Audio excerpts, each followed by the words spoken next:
Welcome to another edition of Pants Optional. It's Pop Culture HQ's Zoom interview segment where we chat with comic book creators about their latest projects and get the lowdown, but from the waist up. I'm Jason Bennett, chief editor and writer of Pop Culture HQ. We're going with steampunk today, baby. Today we have a special Kickstarter spotlight. Today I'm joined by the creator and writer of the steampunk supernatural graphic novel and prose series, the Boston Metaphysical Society. She has an upcoming Kickstarter campaign for the Boston Metaphysical Society, The Ghost Ship, an 8-episode audio drama going live for 30 days beginning Wednesday, October 20th. Please welcome to the show, Madeleine Holly Rosing. Madeleine, welcome. Hi, thank you so much for having me on, Jason. I really appreciate it. Hey, definitely. I'm excited for this. Hey, real quick, you're fresh off your appearance at New York Comic Con. How was the show this year and getting back out there after the pandemic and whatnot? Well, the show was excellent. It was run extremely well. They did limit the number of people, so rumor had it they limited it between 30 and 50,000 instead of the usual 150,000. Sure. And hearing from the con goers, they loved it because they actually got to move around without, shoulder to shoulder. They got a chance to talk to creators. It was a lovely crowd. I mean, everyone was just in a great mood. I sold out Sunday morning, and nice. It was amazing. I can't wait to go back again. It was a terrific show. Big show too, to kick back off. I mean, that's what I'm kind of wondering with San Diego in November here, since they're kind of more of a reduced. Yes. It's not the Hollywood, it's not the film studios doing trailers. It's going to be more, comic convention and, smaller attendance. So I think people are just itching to get back out. Yeah. And, what was kind of nice, it was kind of the size of like a small WonderCon. And okay. I think the San Diego Limited is going to be the same. It's going to be more of a WonderCon size, which isn't necessarily a bad thing because without the big Hollywood names there, just thinking about it now, it really comes back to comics. The focus is back on the comics and the artists and the makers who are there. And instead of, yes, there were big names signing, which is great because everyone wants to see them. I mean, who doesn't want to see Jason Momoa, and Katie Sackhoff? I mean, come on, we all do. Sure. But yeah, I mean, when you're done standing in line doing that, then you can go focus on, the indie creators and the mid-level, and it's really it isn't necessarily a bad thing. Yeah, it's a real look back in time, really. I went in 2019, which was the 50th anniversary. My time before that was during the 15th anniversary, 35 years prior, when it was just comic books. It was just comic retailers. It was long boxes. It was creators. It was so comic focused. It didn't, Hollywood hadn't embraced it and everything yet. But I did see on New York Comic Con, you had the Boston Metaphysical Society featured on Artist Alley badges. Yes, yes, that was really exciting. The cover of one of our one shots called Ghosts and Demons was on the I think it's still buried in my luggage somewhere. I have to send one to my artist, so she has it. But yeah, it was on the Artist Alley badge, which was really exciting. Source Point was the badge sponsor, and so it was nice because every category of badge had like a different genre. Some were kids books, some were horror, some were mystery. I saw Ryland Grant's Suicide Jockeys. I Mhm. know Unborn, their new series had its own. I know Yeah, there were. broken gargoyles. Oh, And okay. There you go. yes, yeah. So Yes, yeah, Source Point has definitely moved up in the world, and it's great. they're doing big things right now, and I saw that the Boston Metaphysical Society, the Book of Demons that you were just speaking of. Hmm. The Kickstarter books just arrived, like we were talking before this. Yes, You're working on your fulfillment to your backers on those, that's correct. uh, all while getting ready for this next campaign. Yes. Yeah, how they turn out? Oh, the books are beautiful. We're just cranking them out. I kind of have a new methodology this time, and my husband, as a surprise anniversary present, I should have done this a long time ago, bought me a thermal label printer. It's kind of falls under the category of duh, you should have done this before. Okay, So yeah, I mean, it's just, we can do batch printing. It's just, so we're saving time here and able to get things out a lot more quickly. So good it was deal. definitely time to move up in the office equipment category. Okay, sure. Oh yeah. There's a lot of things you learn from campaigns and shipping and packaging, and it's quite a job, but Yes. you've had great success with it. And so people know, if you don't know, the Boston Metaphysical Society, the Book of Demons, is currently available for pre-order. It's set to be Yes. released from Source Point Press on December 22nd. Mhm. They're also going to be re-releasing the original 6-issue miniseries collected in a trade paperback with a new cover, Yes. December 29th. I think that was by Roberta in Granada. Yes. Okay, Yes. I love, like, obviously I love the original cover that Emily Hugh did, because I mean that will always be dear to my heart, because yeah, that's our first trade. That was the first trade cover. sure. But it was time to refresh, as these things go. And Roberta was kind enough to do a pinup for the Book of Demons Kickstarter.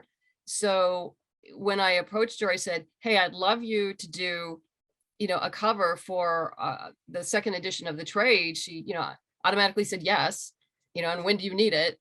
It's awesome. And then she did a beautiful, beautiful cover. So it's It's yeah, stunning work. It's just yeah, some great illustrations over at Titan Comics. yes, Um, So let's talk about the Kickstarter you have coming up.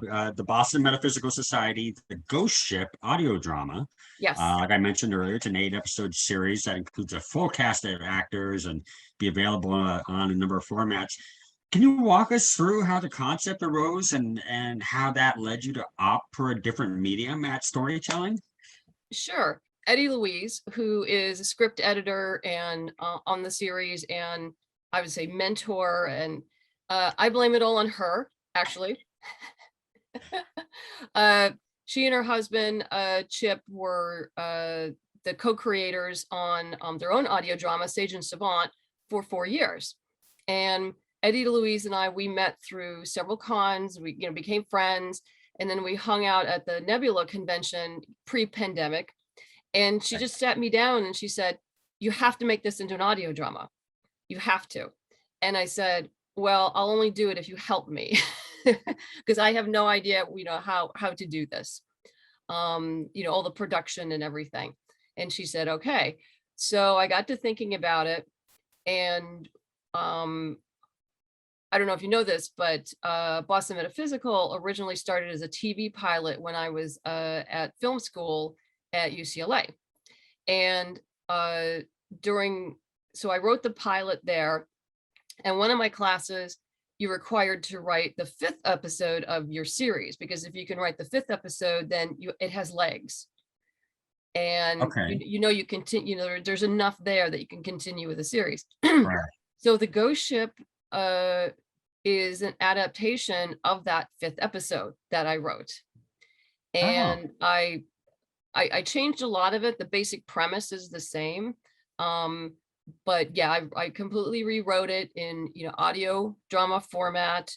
Hired Eddie Louise and Chip as my production team, and off we went. So it was really interesting. As you could probably realize, I've written in a number of different formats, and for me it's a lot of fun because it makes my brain work in different ways, and it challenges me, and I can take this universe I've created and put it in this completely different medium, and right. it's a lot of fun.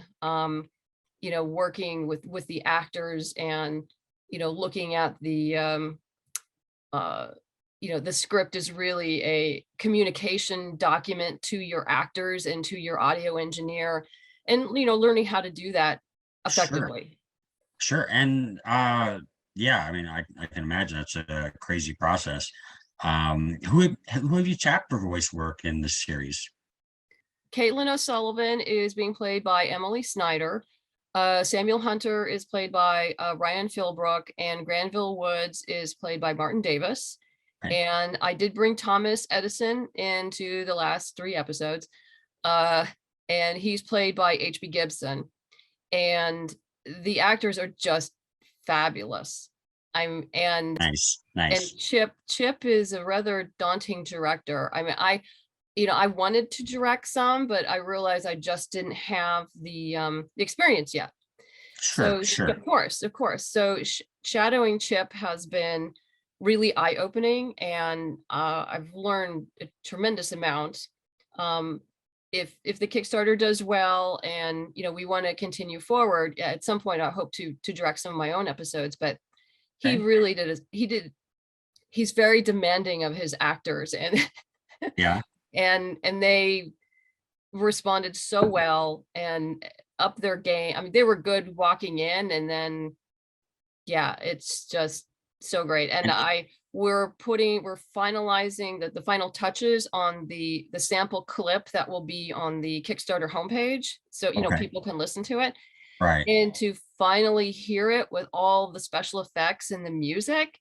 It's such a joy, and Sure. it's so enchanting to listen to this, instead of, all the voice tracks are laid, and, I've listened to those, but then when you start hearing the sound effects, it gives it another layer, and then with the music, another layer, and Right. Just everything come together and just yes, making this yeah, a yeah, well-rounded piece. That's awesome. I can't yeah. wait to see this. Um, what do you have planned for Cheers with the Ghost Ship audio drama? I mentioned there would be different formats available for Mhm. which to listen. What else can backers snag this go around? Well, we'll have, your basic tiers where people can get an MP3 download. A lower tier where they can just get like the first episode, they can get a taste, for those on a budget, because we're all on a budget. Sure, sure.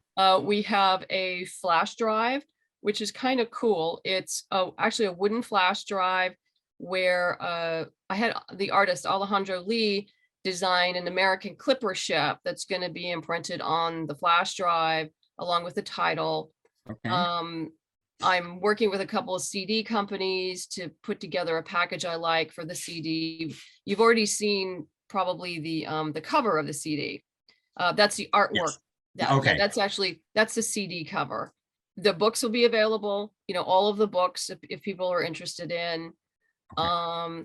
And then there are much higher tiers where you get the books, plus you can have Zoom chats with the actors or the production team. Like a roundtable kind of format, Yeah, or yeah. In case somebody's interested in learning about voice acting or how it was to work, or, if they want to talk to myself and Chip and Eddie Louise, what it's like, whatever they want to talk about, if they want to learn more about putting together an audio drama and things like that. And Right. then we are offering in the higher level the highest level tiers, associate producer and EP credit, executive producer credit. Okay.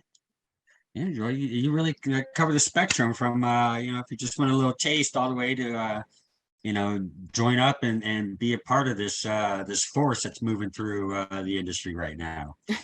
That's wonderful. And hey, like I mentioned earlier, you're at New York Comic Con just a couple weekends ago. Mhm. Do you have any more scheduled appearances coming before year's end?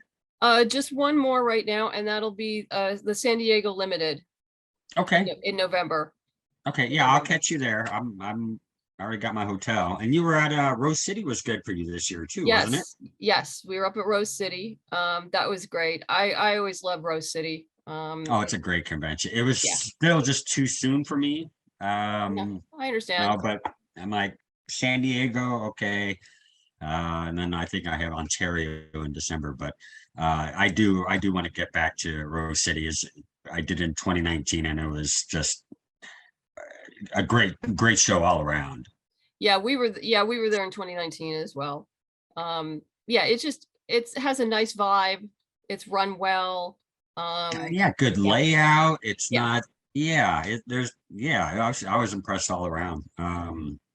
They put on a great show. Just get out there and see the Kickstarter, right? Wednesday, October 20th. Yes. Coming, the Boston Metaphysical Society, the Ghost Ship audio drama. Like I said, an 8-episode audio series coming Wednesday, October 20th to Kickstarter for 30 days. Be sure to back now and be sure to follow Madeleine and her team all online. Madeleine, thank you so much for taking the time to talk with me, and so happy to see this thing get funded. Thank you so much, Jason. I really appreciate it.